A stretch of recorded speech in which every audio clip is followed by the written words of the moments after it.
the MAGA movement to me existed before Trump. Like Trump kind Sure. of caught the wave, but it was coming. Like the Absolutely. America first, and I'm kind of on that type of time because I was saying before, like there's America, the country, and then there's like the Americans, and Right. so when I kind of look at data and stuff, and you see how Americans aren't doing that well in many fields. You look at educational attainment, you look at the birth rate, you look at Opioids and stuff. I mean, yeah, yeah. there's something in kind of the soil because when you look at people who aren't Americans but who get on American soil, they're able to thrive, right? Right.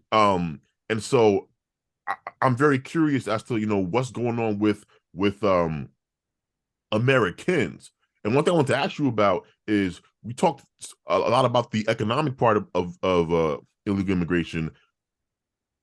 What parts of kind of just the social fabric that no one really talks about at all, but I'm concerned with because I've been saying for a while that America doesn't really have common threads anymore, right? Like, Yep. with illegal immigration, especially if you have a large quantity of people from specific areas. I live in New York City, right? Love diversity, and I really do love it. Different food and stuff, right?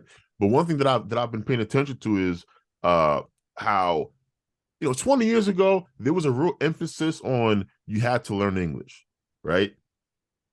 And it's not that much of an emphasis now. And I'm not saying people have to forget their native tongue, but uh there's just less English and less enforcement of, hey, you should learn English, right?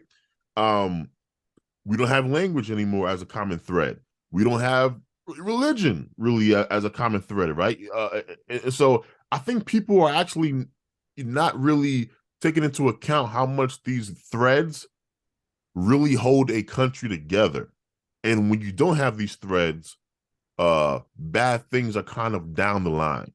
Absolutely. I mean, look, when you have especially a country like ours that's been diverse in whatever you mean by diverse from day one. I mean, diverse used to be, Dutch in New York and English in Connecticut, but it Mm-hmm. was still diverse. They hated each other, and you know what I mean? So that Yeah. you need to have a sort of overarching national identity. And, that can be hard to do. A lot of countries, like in Africa and elsewhere, that were like new countries, they have a lot of different people. They have a hard time Yep. coming up with a kind of overarching national identity. We've actually been able to do a pretty good job of fostering and developing and passing on a pretty strong national identity under which you do whatever, eat whatever food you want, whatever, who cares? Um, and the difference today isn't really the immigrants. In other words, I hear this a lot from people on my side of this debate. They're like, my grandpa from Palermo wanted to become an American, and what's wrong with these people today? The immigrants aren't that different. They're coming into a country that's different. Mm-hmm. And there are two ways that it's different. One of them is actually good. With transportation and communication so advanced, you can keep in touch and even almost live in the home country in a way that just wasn't possible in the past. I mean, look, we're doing this over Zoom. Yep. You're hundreds of miles from where I am. In the old days, you couldn't hop on a plane and go to your cousin's wedding in Sicily, for a 4-day weekend and come back. You could go, but in other words, it was days, weeks of travel, that kind of thing. That's a good thing. But again, what that means is that the practical necessity to kind of pull up your roots and be part of the new country is just a lot weaker. Mm-hmm. The other thing is a bad part of modern society, which is we have lost our leadership classes have lost the cultural self-confidence to tell people, look, wherever you came from is fine, but now you have to, in Rome, do as the Romans do. You're here, Assimilate. Yeah. assimilate. And that's English, but a lot of people learn English. They learn English before they get here because they've been Mm-hmm. watching movies and, Yeah. all of that stuff. So that part is, in a sense, easier. But Assimilation isn't just learning English and driving on the right side of the road. It's, feeling that this country is now your country, that this country's glories and sins in the past are now yours. And you often get, you'll get people nowadays that will say, yeah, for instance, I don't, slavery was a long time ago. My ancestors were worse off, frankly, than the slaves back then. So what do I give a damn?